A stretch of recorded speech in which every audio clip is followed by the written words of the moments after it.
Perina por el mundo, con Rogelio Frigerio y Emilio Perina. Seguimos en un día en el cual mucha gente estará preguntándose por qué no hablamos de la situación en Córdoba, de los saqueos, de las dificultades, porque me parece que el tema de la educación es para este programa, que pretende ser un viaje por el mundo de las ideas, mucho más importante. Y nos acompaña Mariano Nadolski, que es un especialista, que ha sido ministro de Educación. Y Mariano, Brasil está un puesto por arriba de Argentina. Carioca, porque yo nací en Río de Janeiro, soy argentino, pero digo, recuerda muy bien la diferencia cultural que había en el periodismo, en el mundo editorial, en un montón de aspectos que tenían que ver con la educación y la cultura. Eran las revistas argentinas las que educaban a Latinoamérica, eran nuestras editoriales, Capeluz, Norma, en fin, no las quiero mencionar, Peuser, hay un montón, Estrada, claro. Y ahora resulta que Brasil nos supera. ¿Qué podemos decir de eso? Sí, eso es muy interesante. ¿Eso habla del avance de Brasil o es todo retroceso nuestro? Las dos cosas.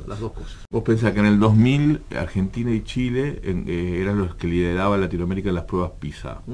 Hoy Chile siguió subiendo y Argentina fue... Chile con una larga tradición que empieza, recordemos que los viajes donde Sarmiento aprende sobre el sistema educativo los paga el gobierno chileno. Los tres países de la educación pública en América Latina eran Chile, Uruguay y sobre todo la Argentina. Ajá. Brasil en los años 30 no tenía escuela pública.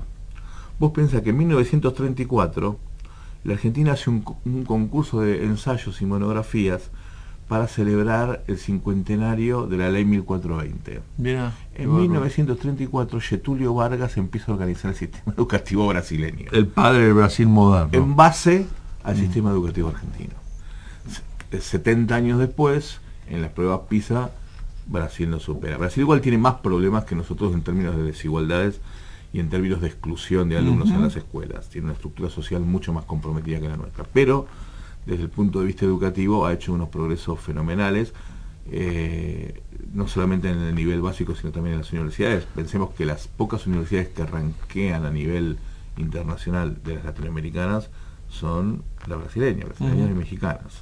El gobierno de Cristina Fernández de Kirchner hace alarde, y en algún aspecto con razón, de que ha llevado el gasto o la inversión, y creo que valen los dos términos porque si no es efectiva termina siendo un gasto, en educación a los niveles más altos de la historia, con el 6 y pico % del PBI.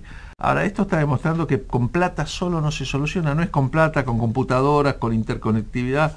Creo que también hacen falta profesores y maestros, un detalle. Sí, yo ahí me pongo un poquito soberbio, con todo respeto, y pidiendo disculpas, porque yo fui, cuando en el 2005 se discutió la ley de financiamiento educativo, fui creo que el único, si no uno de los pocos, porque no conozco otros, que estuvieron directamente en contra de esa ley, no porque no quisiera más dinero para la educación, sino porque anticipábamos que la estructura que tenía esa ley, en función de la estructura del sistema educativo argentino, no iba a producir cambios.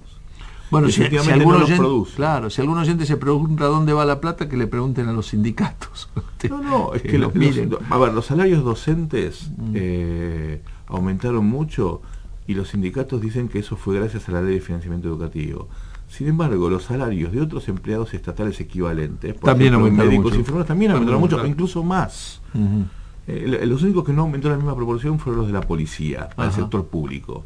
Pero los profesionales, esos son los conflictos por ejemplo, que tenemos hoy. Pero los profesionales, médicos y enfermeras aumentaron en la misma proporción. Entonces no fue la ley de financiamiento educativo, fue un modelo de crecimiento en donde no se aprovechó la enorme cantidad de divisas que ingresaron por la exportación, sobre todo del sector agrícola, no se aprovecharon en términos de reformas educativas, cosa que sí hizo Brasil, por ejemplo. Brasil tuvo los años buenos del crecimiento en los años 2000, le permitieron al presidente Lula y a su ministro de Educación Haddad, le permitieron una negociación con los docentes para instalar cambios en términos de calidad, responsabilidad por los resultados, evaluaciones, incluso muchas de las medidas que Fernando Henrique Cardoso había tomado antes, las profundizó, se las continuó e incluso las profundizó.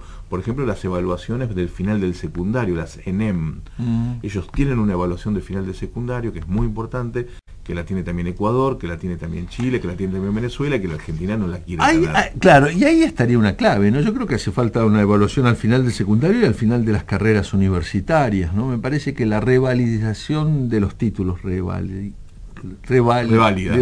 sí, lo estoy diciendo mal, de los títulos es un tema que apuntaría a mejorar la calidad sustancialmente, ¿no? Sí, yo estoy de acuerdo, pero te digo, tengo el mismo concepto para esto que con lo que dije con respecto a las pruebas PISA.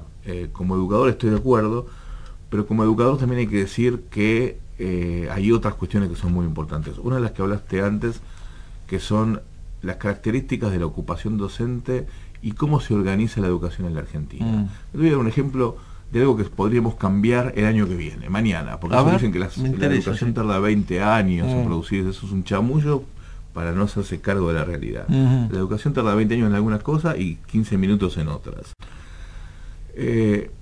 Durante el año 2012, los chicos argentinos todos no cumplieron los 190 días de clase, pero no por paros, algunos tuvieron menos, sino por la incapacidad de organización que tienen los sistemas educativos.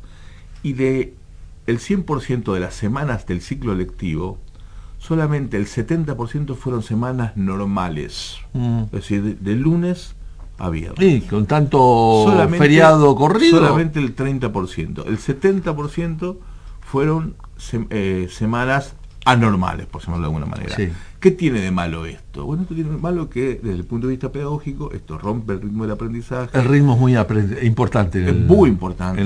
Genera aprendizaje. Genera una dilución de la responsabilidad, genera falta de compromiso, genera que se pierda la continuidad necesaria en los estudios. Esto se puede cambiar mañana. Esto no hay que esperar grandes Aumentar cosas. las horas de presencia frente a profesores y de clase también mejoraría mucho el sistema, ¿no? Sí, y eso está probado. Hay un debate, algunos colegas creen que no. Yo, con la evidencia que tenemos, me inclino a pensar que sí, y sobre todo en los sectores sociales de menores recursos, en donde más escuela hace falta, más escuela hay que dar.